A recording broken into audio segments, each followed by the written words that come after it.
Welcome to Make Med Easy and today we are going to study about hematopoiesis. Hematopoiesis क्या होता है हमें ये पढ़ना है।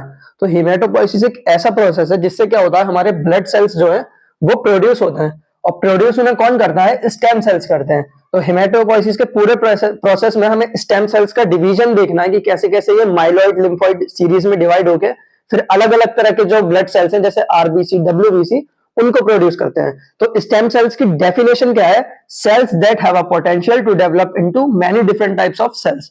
इनके पास एक ऐसा पोटेंशियल होता है कि ये कई तरह के अलग टाइप के सेल्स में डेवलप हो जाते हैं, जैसे आरबीसी डब्ल्यूबीसी, और फिर डब्ल्यूबीसी में भी उनके टाइप जैसे मोनोसाइट लिम्फोसाइट्स। तो ये कहां प्रोड्यूस होते हैं? हमारी बॉडी में प्रोड्यूस होते हैं ड्यूरिंग फर्टिलाइजेशन।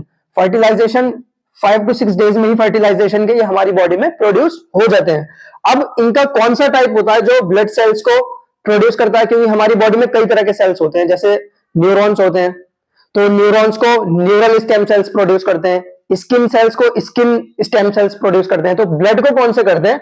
ब्लड को करते हैं हमारे हिमेटोपोइटिक स्टेम सेल। और इनका दूसरा नाम क्या है? इनका दूसरा नाम है मल्टीपोटेंट स्टेम सेल। तो हमें आगे देखना है हिमेटोपोइसिस का जो प्रोसेस है उसमें मल्टीपोटेंट स्टेम सेल कैसे दो तरह से डिवाइड हो रहे हैं, एक लिम्फोइड सीरीज, एक माइलॉइड सीरीज। तो अब हम हिमेटोपोइसिस का पूरा प्रोसेस पढ़ेंगे कि कैसे स्टेम सेल्स हमारे बर्थ से पहले एम्ब्रियो में डेवलप होते हैं। तो ये रहा हमारा मीजोब्लास्टिक स्टेज। तो सबसे पहले हमारे मल्टीपोटेंट स्टेम सेल हमारे एम्ब्रियो में डेवलप होते हैं। एम्ब्रियो में दो पार्ट होते हैं, एमनियोटिक फ्लूइड और एग यॉक। तो ये एग यॉक के अंदर डेवलप हो जाते हैं और ये 3 वीक की स्टेज में ही डेवलप हो जाते हैं और इस स्टेज को कहते हैं हम मीजोब्लास्टिक स्टेज। यहां पर ये डिफाइन हो रखा है, at the stage of 3 weeks of fertilisation the multipotent stem cells develop in the egg yolk of embryo, this is called mesoblastic stage. तो मीजोब्लास्टिक स्टेज के बाद आता है हमारा हिपैटिक स्टेज। जब 3 मंथ्स की एज हो जाती है तो हमारे स्प्लीन और लीवर डेवलप होना शुरू हो जाते हैं और उनके डेवलप होने के बाद क्या होता है, वो मल्टीपोटेंट स्टेम सेल्स को प्रोड्यूस करने लग जाते हैं। तो इस स्टेज को हम कहते हैं हिपैटिक स्टेज। इससे पहले था मीजोब्लास्टिक स्टेज, जहां पर हमारे मल्टीपोटेंट स्टेम सेल्स हमारे एम्ब्रियो के एग यॉक में होते थे। अब वो स्प्लीन और लीवर के डेवलपमेंट के बाद स्प्लीन और लीवर में आ चुके हैं और यहाँ प्रोड्यूस हो रहे हैं। तो हमारा लास्ट स्टेज जो होता है वो होता है माइलॉइड स्टेज। तो इस माइलॉइड स्टेज में आके क्या होता है, ये 4 मंथ की एज पे आ जाता है। इसमें रेड बोन मैरो डेवलप हो जाती है। अब रेड बोन मैरो जब डेवलप हो जाती है तो ये क्या करती है, ये प्रोड्यूस करने लग जाती है मल्टीपोटेंट स्टेम सेल्स। इस स्टेज को हम कहते हैं माइलॉइड स्टेज। फिर क्या होता है, बर्थ हो गया। अब बर्थ होने के बाद क्या होता है, सिर्फ बोन मैरो ही प्रोड्यूस करती है स्टेम सेल्स को, लीवर और स्प्लीन नहीं करते। लेकिन 4 मंथ की स्टेज पे लीवर, स्प्लीन और बोन मैरो तीनों मिलकर एक साथ प्रोड्यूस करते हैं मल्टीपोटेंट स्टेम सेल्स को, जिसको हम कहते हैं माइलॉइड स्टेज। अब ये हमने पढ़ लिया कि कैसे कैसे मल्टीपोटेंट स्टेम सेल्स डेवलप होते हैं बॉडी में। अब हम देखते हैं कैसे ये आगे अलग अलग तरह के सेल्स में डिवाइड होते हैं।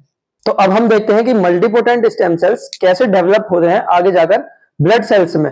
तो मल्टीपोटेंट स्टेम सेल्स के पास 2 प्रॉपर्टीज होती हैं, 2 फीचर्स होते हैं, सेल्फ रेप्लिकेशन और डिफरेंशिएशन। ये 2 चीज होती है जिनसे वो आगे जाकर डेवलप होते हैं।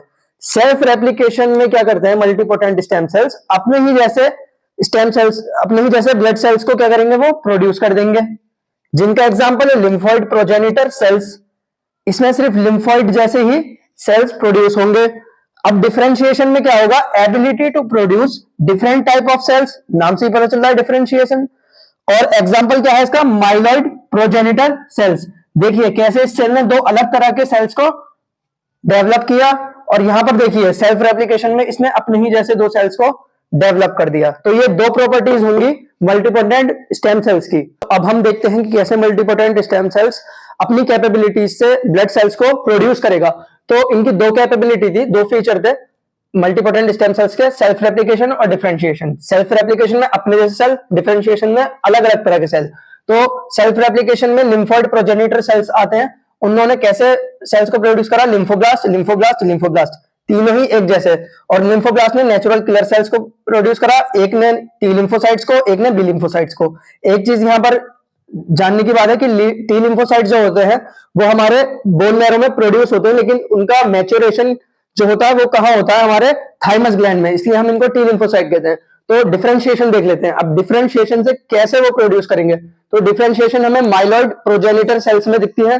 तो माइलोइड प्रोजेनिटर सेल्स ने किसे किसे प्रोड्यूस करा? प्रीमोनोसाइट, प्रीमस्ट माइलोब्लास्ट, एरिथ्रोब्लास्ट, मेगाकैरियोसाइट्स। तो इन्होंने फिर अलग अलग तरह के सेल्स को प्रोड्यूस कराया।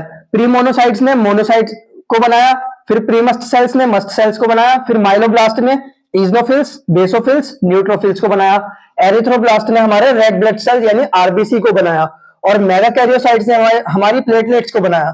तो अब जो है ये माइलोइड प्रोजेनिटर सेल्स जो है वो डिफरेंशिएशन को शो कर रहे हैं। तो हमारी बोन मैरो कब कब इन्हें प्रोड्यूस करती है? जब जब इनकी जरूरत होती है। जैसे हमारे रेड ब्लड सेल्स जब बनते हैं जब हमारी बॉडी में हाइपोक्सिया यानी ऑक्सीजन की कमी होती है और हमारी किडनी एरिथ्रोपोइटिन को रिलीज करती है, वो एरिथ्रोपोइटिन इस एरिथ्रोब्लास्ट को एक्टिवेट करता है और वो फिर आरबीसी को प्रोड्यूस करते हैं हमारे ब्लड में। मेगाकैरियोसाइट्स यानी प्लेटलेट्स कब बनती है? जब भी हमें इंजरी हुई तो हमारी किडनी ने थ्रोम्बोपोइटिन को रिलीज करा, उस थ्रोम्बोपोइटिन ने क्या करा? हमारे मेगाकैरियोसाइट्स को एक्टिवेट कर दिया और उन्होंने फिर प्लेटलेट्स को प्रोड्यूस कर दिया। ऐसे ही प्रीमोनोसाइट्स, जब भी हमें कोई इंफेक्शन होता है तो प्रीमोनोसाइट्स एक्टिवेट होते हैं और फिर मोनोसाइट्स को फॉर्म करते हैं ताकि वो उस इंफेक्शन से फाइट करें। तो ये था हमारा हेमेटोपोइसिस।